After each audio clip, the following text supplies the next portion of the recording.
concerned about this area where the joist spans along, and that beam is a fairly long span. Wow. I mean, there's a lot of deflection here. Yeah. Now, is this where they would bathe as well? Oh no, the Romans were pagans and they worshipped it. This for them was where all the power of the goddess Sulis Minerva was. But they were always very practical, and they took the top water off and fed it into a lovely swimming pool that we call the Great Bath. Great, let's see that. Okay, let's go. Funding for this old house is provided by Parks Corporation, makers of safe and simple, environmentally responsible stains and finishes that enrich, protect, and preserve the natural beauty of wood. and by State Farm Insurance, keeping our promise of protection with auto, home, life and health insurance. Like a good neighbor, State Farm is there. Oh, 3 tea, 1 coffee. Well, good morning. I'm Steve Thomas, and welcome to this old house. We're just about ready to tuck into what they call a full English breakfast. So, Norm, you know what you're eating? I recognize most of it. Some of these things are a little bit different. Beans for breakfast, some fried bread. Fried bread. Rasher. Rasher, Bacon, like. Bangers. Bangers. That's a sausage. And what do you got there? That's a black pudding. It's very tasty stuff there. Now, you've been over to this site this morning. How does it look? It looks pretty good. All the structural steel has been installed. Looks like we're working on a commercial building. Mm-hmm. And I think we're all set there. But, you know, I've never been on a job where every contractor on each level of that building doesn't have much to do with the other guy, the next guy. You're saying they're sort of passing the problems off? Each guy transfers his problem to the next guy up in the building? Yeah, well, David's had to deal with all the structural work. At the same time, the guy immediately below him is into finishes. Oh, yeah. So, yeah, everybody's just doing their own thing. So no real coordination? No. Well, maybe, Norm, if we can ever work our way through these breakfasts, we can show you what's going on over there. Oh, that breakfast. Yeah. Bit chilly this morning, too, huh? Yeah, but you know, Steve, since we've been here, there hasn't been any rain. Well, I hear there's a drought in the city. I guess so. And look, we got a whole load of stock.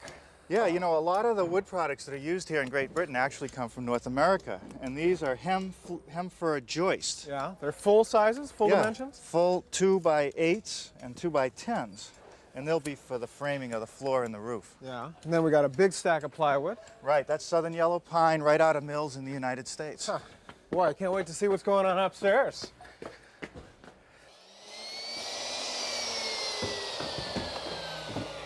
Wow. Look at this.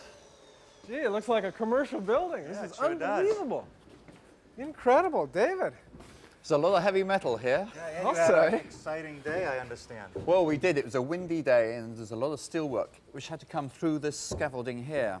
We had a 100-foot extension crane up the front there, sliding it in. They swung it right in, huh? Yeah, but he was a good driver, and he got it in very well. And now you can see it. It looks great, all nicely bolted together, and you've got all the upper beams transferring down to these vertical beams that I see you've added these heavy-duty plates on each side of the timber, which comes over to here and is bolted to the masonry, and there's a little ledge there that There's a step there, and so it all sits on the wall plate. So the masonry is holding the whole thing That's up. right. Well, I don't think the roof's going to go anywhere. It's fairly solid. But what I don't get, Norm, is with all this heavy metal, what are these for? Well, these are critical. They're part of the floor framing. Let me show you how this works. These floor joists, which run front to back on the building, and it appears they go all the way, but they don't. We did a little exploring and discovered that there's a beam right here beneath this post that runs all the way across the width of the building, as well as another one over here that runs across the building, and all the joists hang on those beams. And the entire floor framing is supported by these. It's hanging. It's not carried from down below. So these are acting like cables. That's right. Well, if they're so important, they look pretty beat up. Well, I have to admit a concern as well. There are 4 of these holding the whole floor up, and they're tied into the joist below with a single bolt, which is keyed in at the bottom here. Now, as you can see, this beam's in tension, and there are some stretch marks. Yeah. I'll say, checks. Look at this one. It's a 1/4 of an inch wide, and it appears to go very deeply through the timber. Well, now that I realize how important these are, I can tell you that no building inspector in America would ever let us get away with this. Well, as I said, I'm concerned as well, but we had a structural engineer who designed the whole structure, and we've built to his specification, but I'm having him back here to check this out. And my feeling is we should have 2 steel plates bolted through on either side, bolted to that beam down below to take it rather than these wooden posts. Yeah, I think that'll do the job, because certainly these steel beams up above now have added some strength to the floor below. And over here where the spans are short, hey, you can't ask for much more than that. But I am a little more concerned about this area where the joist spans are long and that beam is a fairly long span. And wow, I mean, there's a lot of deflection here. Yeah. How do you explain that? Well, it's just that the timbers aren't the right size. And really, we're the last guys on the block, and they've taken away everything down below, and we've got to live with it. Nothing you can do about it? Not a lot now. I mean, is this something we should be concerned about? No, Steve, you have to remember, wood is a very flexible and strong material, and it's not going to collapse. It's just going to be a little spongy. Well, that's good news, but I do see what you were talking about at breakfast this morning, Right, too. it's unfortunate sequencing. Okay. Looks like you got some new tools. Yeah, we've got a very nice tool here, cross-cut miter saw. And this does mitering, cross-cutting, and also compound miters as well. Have your chippies used one of these before? They've seen one, but the first time we've had it on the site, and it produces a really nice, clean, accurate cut. Lovely. And this is something I don't think I've ever seen in the States before. It's a table rip saw, and we're doing a lot of first fix timber work here. First fix? Rough framing, Steve. Thank you. All right, so we've got some big timbers that we're going to be ripping up.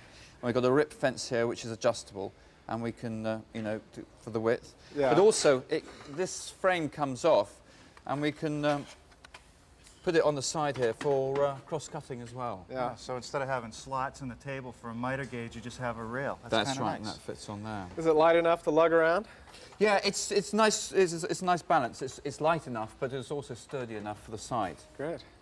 Contractor's saw. Contractor saw, Yep. yeah.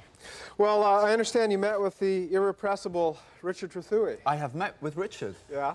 Yep, and he's seen what we're doing, and I think he's quite impressed. Well, this I've got to see. Now, David, I see that there's a gas pipe run up through to the apartment here. We're connected up with gas. Now, is that the normal fuel that's used here in London? Well, if you can get connected to it, it's the most cost-effective option. But if you're in a remote location, you might use oil or even LPG. Okay, LP gas. Now, how are we going to heat this place? Well, let me introduce you to Finn. He's my chap in charge of services. Hi, Finn. This is Richard. Hi, Rich. How are you? Very well. How are we going to heat this place, Finn? Well, what we're going to do is we're going to use a gas-fired boiler system. And again, because the space is limited here, we're going to form a cupboard here. And then we're going to divide that cupboard. And in this front section, we're going to mount a very small, compact gas-fired boiler with a conventional flue going out the top Okay, or out the back. So sort of in a closet will be a wall-hung That's it, boiler. Okay. Now, what about radiation, David? What are we going to do there? Well, we're actually doing putting in an underfloor heating Really? system, yeah, with plastic pipe looping up and down. Yeah, we're familiar with that. Now, is that common here? No, it's not. It's the first time actually I've been involved with an underfloor heating system. Normally we'd be putting radiator panels on the wall. Okay. But space is pretty important here. And Indeed, and you always find the radiators in the way of the piece of furniture. Okay. But no, I think this should be very, very good for this apartment. great. Now, what about the plumbing system? Can you take me through that, Finn? What we're gonna Yeah, do? again, because the space is limited, we're going to mount, again, form a partition here, and we're going to put a shower unit in this area there. And in here, we're going to put a low-level WC with a macerator. A macerator, like a blender with a pump? That's right, yeah. And then Why? Well, we have a problem with the getting out from this position to our soil pipes. Okay. We can't get a 4-inch pipe from here across underneath this floor because of the people below. Okay, so 'cause we it's have to finished go up. out the back, Outside? outside, onto the back wall. Why is that? I mean, is it allowed here? Yes, it is allowed, but in fact, if you look up and down the street, you'll see a lot of pipe work even out the front of the house. And this house had a lot, but we are moving all of that pipe work out the front to either the back or to the side. So it'll of look the really good basement. on the front of the house. Not quite as good back there. How about the Well, plumbing? with a smaller pipe, it won't be so bad. Okay. Now, how about the water system? Well, the water is pumped up through natural pressure on the Thames water. Okay. But again, because of the age of the system in the streets, it's a low-pressure riser, and they can't crank the pressure up to blow all the mains in the I street. see. So if they turn the pressure up, it would Yeah, leak all over we'd London. leaks all over London. Street showers. So how do you overcome that? Well, what we do is we use a tank like this, or possibly two, and we will mount this as high as possible up into this area here. Oh, I get it. So you'll pump up into it, That's right. and just the gravity from here to there will allow... That's right, and then the gravity will just fall down and feed the WC and the normal outlets. Will that be enough to take a decent shower? No, the showers will be pumped. Okay. Seems really backwards from the way we're used to doing it. You know, the Brits have been given a lot of credit for the first sewer system and the first loo, but it seems an awful different way for us to do it. Well, it's the price you pay for living in, if you like, an historic city. The plumbing was created over 100 years ago. But if you want to see true innovation, take a trip down the Bath. We built a plumbing system there 2,000 years ago. Really? With the help from the Romans. A little. Great. I'll show it to you on the map. Good morning. I'm in picturesque Bath. It's about an hour's train ride west of London, and it's really one of the most historic of British cities. It's particularly important to me as a plumbing and heating contractor, because down below in the city are ancient Roman baths, where about 2,000 years ago, the Romans developed some of the plumbing techniques that we use today, and they even have underfloor heating. Now, down below us here is the city of Bath, with the River Avon running through it. Behind me over here is the Royal Crescent, originally built in the late 1700s as 30 private residences. It's since been broken up into individual apartments. Now, this was the first crescent ever built in Britain, and it must have become a popular architectural style because there's dozens of them around London. Now, they tell me that over 1 million visitors come here every year, attracted, I'm sure, by the Roman baths. From the looks of things, antique shopping is a close second. Down these stairs is a great view of the River Avon at the Pulteney Bridge.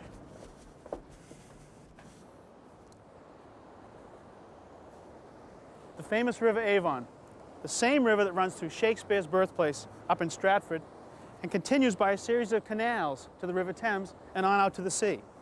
Now, Bath is built in a natural bowl, and the river runs here at its lowest point. But just across the river are the warm springs which attracted the Romans soon after they arrived in Britain in about 43 AD. Isn't this an incredible room? Now, if you're going to be taking a bath, it's nice to be welcomed by a beautiful entry like this. Now, I've been told to ask for Allison Perkins, see if she can give me a tour. Excuse me, I'm trying to find Allison Perkins. Well, you're in luck. You found me. Great. I'm Alison Perkins. Great. What can I do to help you? Well, I'm a plumbing and heating contractor from the States, and I would love to get a good tour of the baths. Well, we do all kinds of tours here. We have people who are interested in archaeology and in history and perhaps on the religious side. So I'm sure we can do something to help you. Now, if you like to follow me down, we'll go and see if we can find a Roman drain for you to have a look at. Good. Okay? Let's go. Now, Allison, we seem to have gone underground here. Yes, the Roman city was actually 15 to 18 feet lower than what we are today. Now we're approaching where you'll get the best idea of the warmth of the water. This is not the spring. Okay. What is This is the excess water that's coming from the area where the spring is. like an overflow? Yes, it is. Now, how hot is the water? It's 46.5 Celsius, Celsius, so that's over 100. What's that, 100? 116 degrees Fahrenheit. Now, how is the water heated? Well, it's a natural warmth that's coming from the depth of the earth, this water, and it's heated at the depth of 2.5 miles. Wow. And then it makes its way up and out here. It's a natural warmth. Now, you mentioned this was an overflow. What's it overflowing? Well, it's coming from a containment pool the Romans built, and we can go and look at that in just a few minutes if you'd like to follow me. So, Alison, you're really quite busy here today. Yes, we're always busy here. Now, we're walking on top of the channel that came from the overflow, passing underneath our feet, and then it's measured just there. And we send 250,000 gallons of hot water every day through this part. Really? So where does this go on to? It carries on down through to the river. So you send that much hot water into the river? No, by the time it reaches the river, it's quite cold, and we've no ecological imbalance then. Good. Now, do you believe this to actually be a Roman drain system they built? We know it's a Roman drain system, and in fact, at intervals along the top, there were square manholes, and the Romans could put slave down to clear it out if the drain became blocked. I wouldn't want that job. No. Let's go and look at the spring. Wow, Allison, look at this. bubbling and steaming up and all this beautiful architecture. What's happening here? Well, it's very impressive because this was just a marshland, and the Romans built a containment pool around all the water that's coming up. And what they did was they settled it with oak logs, then they made a lining of lead, and then they lined that also. And this is the pool that they made, and it is fantastic. Now, is this where they would bathe as well? Oh no, the Romans were pagans and they worshipped it. This for them was where all the power of the goddess Sulis Minerva was. But they were always very practical, and they took the top water off and fed it into a lovely swimming pool that we call the Great Bath. Great, let's see that. Okay, let's go. Oh, Alison, this is just beautiful. Isn't Look it at this. wonderful? This is the great swimming Yes, we Pool? call it the Great Bath. bath, yeah? And as you can see, the water's just coming in there. It's the top water from the spring that's being fed in there. Now, how big is this? It's 72 feet by 30 by 5 feet deep, the whole way. Okay. Now, how do you hold the water in? Is it just the stones? No, this bath is lined with lead. They brought the lead from the Mendip Hills, melted it on site here, laid it in sections, and they then joined the sections together so that to this day the bath is still leak-proof. Really? So almost 2,000 years and there's no leak? Yeah, the water doesn't run away, but more important, it doesn't allow groundwater to come into the bottom. In the States, we'd call that a pretty good job, wouldn't it? Now, would this have been open to outside back in Roman time? No, it would have been a lot warmer than today. They had a timber roof to start with, and that didn't last long because of our climate, the steam and the rain, but the second roof was magnificent. When you look there, do you see that piece of arch? Oh, That's yes. a third of one arch. And underneath is a piece of the roofing. It's what we call box tiles. Now you can see they're hollow, Yeah. so they're much lighter. They still had to put extra buttressing in, but they are also fantastic for insulation. Our nearest equivalent today is cavity insulation. Oh, really? So it'd be good and warm. Yes, it would. Now, let me see if I have it. The springs are here, and the That's water correct. would have come down through this overflow. Correct. But what about this? Where's this? Well, here we've got some more lead again. And this, It's as a you can lead see, pipe. yes, there's part of one section to there. Yeah. It was wrapped round wood, joined across the top, as you can see. It was slid off, and then they were all joined together and went all the way isn't that down there into what we call the East Baths. Really? Now, back, if I was to come 2,000 years ago, would I have needed my bathing suit? No, it was mixed nude bathing. Oh, really? Yes. Now, if I wanted to hang up my toga, if I did decide to take a bath, where would I put it? Well, we'd have to go into what we call the East Baths, and that's where I'll show you where you would have put your clothes. Great. Well, I feel like Indiana Jones and the Raiders of the Lost Ark down here. Well, yeah, I'm afraid you're a bit out. This is not Egyptian. This is totally Roman. Now, I notice there's a fair amount of steel and concrete that's been added here. Yes, we're underground here, and above us is what's known as Kingston Parade. That's just a sort of open-air square where people can sit during the day. Now, we're descending down still, grouting down to even further down into Roman level. So what are we looking at here? Well, this would have been what was called the apoiditerium, and that's equivalent to a locker or changing room. You'd have come in here, stripped off all your clothes, stowed them in little niches, kept wooden sandals on your feet, and then you'd have moved into the tepidarium, which is in that area over there, and that's where you would have been oiled. Oh, really? Oiled? Why is that? Well, they didn't have soap or shower gels like we have today, so they were oiled, aromatic or perfumed or herbal. Sounds great. ones. Yes, Then it's what? wonderful. Then you'd have moved over into the caldarium, and that's just further over there. So if you'd like to follow me, we'll Great. go and have a look at it. The caldarium. That's a great word, Alison. What's it mean? Well, caldarium means hot, actually, but it was a hot room, hot steam room. Now, how did they make it a steam room? Well, what they would have done is when they'd come in here, there would have been a little basin. They could take a handful of cold water and sprinkle it on hot walls and floors, and they created steam. Okay, but how did they make the walls and the floors hot? Well, they had a fantastic central heating system. In the furnace room there, a slave would have stoked a fire, and it's hot air from the furnace that was drawn under the floor. You see the pillars there? The floor yes. rested on those. Okay. Then it was taken up through the side walls, which divided the rooms. They had gaps like flues or ducts. So what you have in effect is underfloor, side wall, hot air, central heating. Isn't that great, back then? Yes. Terrific. Then the only thing the Romans were missing was a whirlpool bath. Well, don't be so sure about that. If you follow me, I'll show you something else that might answer that one. Now, who would have used these baths? Well, that's a question I'm asked many times. Everyone was allowed to use the baths. Even slaves? Yes, even the slaves were allowed to use them at certain times, and the local inhabitants. The non-Roman? Yes. Really? They actively encouraged them. Now, this is a familiar shape. Well, do you remember the lead pipe that we had further up there? Yeah. Well, that was bringing hot water all the way down the side and out halfway across here. It's quite deep, and they sat in this, and the water came up to their chins. That was coming in constantly and dropping from a height. This area was very turbulent.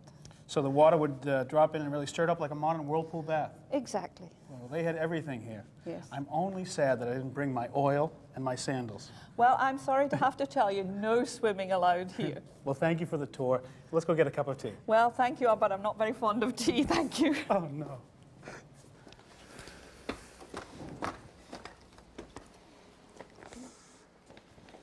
Hey, Norm, Yeah. you got a minute? Sure.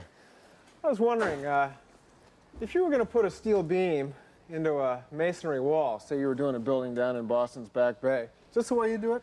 In some ways, yes, and in some ways, no. We would chisel out a pocket, Like they've done here. right, to set the beam in to get some bearing. And would you rest it on this concrete bearing pad? Do you call them something like that? Not necessarily. We might put a wider steel plate under it, or Yeah. just simply sit it on some non-shrinking grout on the brick. Yeah. But one thing we would definitely not do is have a beam that sticks in there with those little tabs. These here. Right. And I think the reason is because possibly too many firemen back home have been injured. How's that? Well, I'll show you what I mean, what happens when you put a beam in like that. Let's use some of these blocks. Okay, let's say these blocks are the masonry wall, and this is the pocket, and this is the wall above it. Now, when you stick the beam in and you surround it with solid brick to block it in, if there was a fire, let's say, and whether it's a wood beam or a steel beam, it makes no difference. If the beam starts to collapse, and in the case of steel, it just melts and sags, the beam will catch the wall, the top of the wall, all the masonry that's above, and it'll cause it to collapse on top of the fireman. Now, let's suppose you take the beam and you cut it at an angle. Now, we would call that a fire cut. And if you put the beam into the pocket with the fire cut not extending beyond the face of the wall, you still have the same amount of bearing surface. And if the beam did drop out, it simply falls out. It doesn't take the masonry with it. So I guess the idea is to keep the wall standing even if everything else has to collapse. Well, it's still dangerous to have the beam fall, but you're not going to get all that brick coming down on you. Another question I had was, how do you go about marrying the timbered ceiling joists, roof joists, to the steel girders? I'll show you on the other side. Well, over here, Steve, the Chippies have done it exactly the way we would in Boston. They've started installing the joists for the deck using joist hangers on this side to attach it to the timber. They've cut the members long enough so that they sit on top of the flange of the steel beam. Now, to keep everything from shifting, they start with a little block against the masonry, and then they've put blocks between every joist. I guess over here they call them nogging. Nogging. Until they get to the next steel beam. So Yeah. as you can see, it can't move left or right, and when they put the plywood on, that's going to secure it even more. But there are no mechanical fasteners in the steel itself. Don't need to be, I guess. No. Okay, well, thanks for clearing me up on those things. Okay. I got to meet up with our homeowners, Jeremy and Carla, and since it's so chilly here, this cold just, it seems, go right through you. We've agreed to meet up at the neighborhood pub for a spot of tea. So I'll catch up with you later, okay? Okay. Well, I've been over to the flat, and it is really amazing. You are going to have a wonderful flat there when we're all done with it. But how are we doing on budget? Looks like all we'll have is the steel work, That's the right. way we're going. Is that bad, huh? Well, we met with David last night, Yeah. and we're considerably over budget right now. So the initial budget was 75,000 pounds That's tops, right. right? Where do we stand now? Initially, he showed us a budget of 76,000 pounds. Well, that's only 1,000 pounds over. That's nothing. But we weren't aware of the fact there's a value-added tax. That's kind of a sales tax? Yeah, on all goods and services. And how much is that? 17.5%, so roughly 12,000 pounds. Wow. Yeah, that's one word for it. Wow. Now, the last time we were together, you had fallen in love with one of the most expensive kitchens in London. Is the kitchen in this figure? It's not included, so. And how much is the kitchen? About 15,000 pounds. 15. Plus value-added tax. Plus tax. So we're about 27,000 pounds over now. Yeah. Can you increase the budget? No. Absolutely not. Definitely not. Then we're going to have to reduce the cost of the project. Yeah, it looks like. Well, so we're going to have to start taking things out. Would you give up the roof deck? No, that's not really a viable option. For the amount of money we paid for the flat, a lot of the value is based on having that terrace. If we take that out, then investment-wise, it doesn't make sense. Well, how about the kitchen? Can we reduce that? Yes, we're going to have to cut back and not order all of the kitchen furniture to start. To phase it in, in other words. Yeah, Exactly. we're working with David and seeing what we can do on scaling down. But How about finishes throughout the rest of the house? Yeah, I mean, that's what we do now, is just go through room by room and sort of take out doorknobs or little bits and pieces that will cut down on that cost, I guess. Well, you seem befuddled, and I suppose it's a little bit like asking you to go after the Pentagon budget. I mean, it's we not really your don't know where to forte. start. It's to be beyond honest. us. I mean, all I know is if the roof doesn't leak and the walls still let the wind in, it should be Yeah. okay. So. Well, I really feel for you. If it helps at all, please know that we've all been through this. I myself went through a project where I went double the budget, and somehow you choke Please through. don't say that. You choke through it. Are you still paying for that, aren't you? Still paying for it, but That's good news. I feel much better, thank you. yeah. After a few years, it starts to look like fun. But despite it all, please know that we're 100% with you. So I'll leave you to cry in your beer. We can't afford beer, Steve. And I'll go catch up with Norm. Okay, thanks. End of another day, huh, Norm? Yeah, I tell you, the fellows are making great progress up there. Well, that's good news. So how are our homeowners holding out? Well, I think you'd have to say they're suffering from sticker shock, but this is the first time in this project we've seen hard numbers. Up to now, just estimates. Yeah, that's right. But, you know, welcome to the real world. In every state or now country that we've ever worked in, if you want quality workmanship and good products, you got to pay for it. You know, this is the biggest investment they're ever going to make. Yeah, that's for sure. And it does take a while just to warm up to those numbers. That's right. Till next time, I'm Steve Thomas. And I'm Norm Abram. For this old house. Hey, you know, I'm still a little chilly. Can I buy you a cup of tea? Tea? You know, I really hate tea.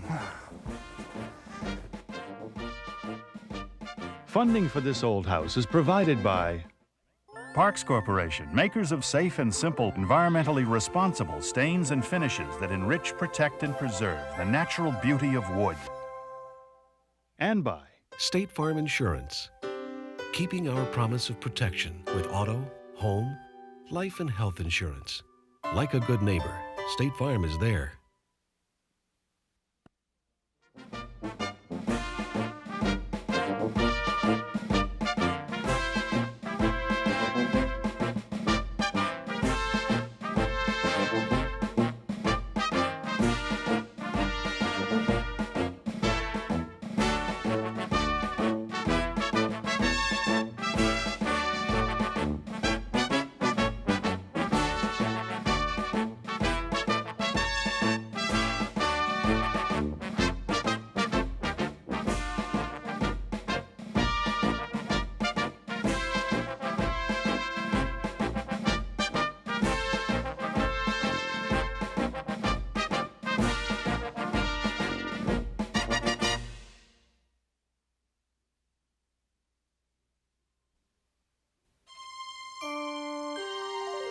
This is PBS. Steve Thomas's book, This Old House Kitchens, can be ordered by calling 1-800-441-3000. Fully illustrated with photos and drawings, this softcover reference presents every aspect of kitchen design and construction. The price is $24.95 plus handling. Please have your credit card ready. The book is also available in bookstores and libraries nationwide.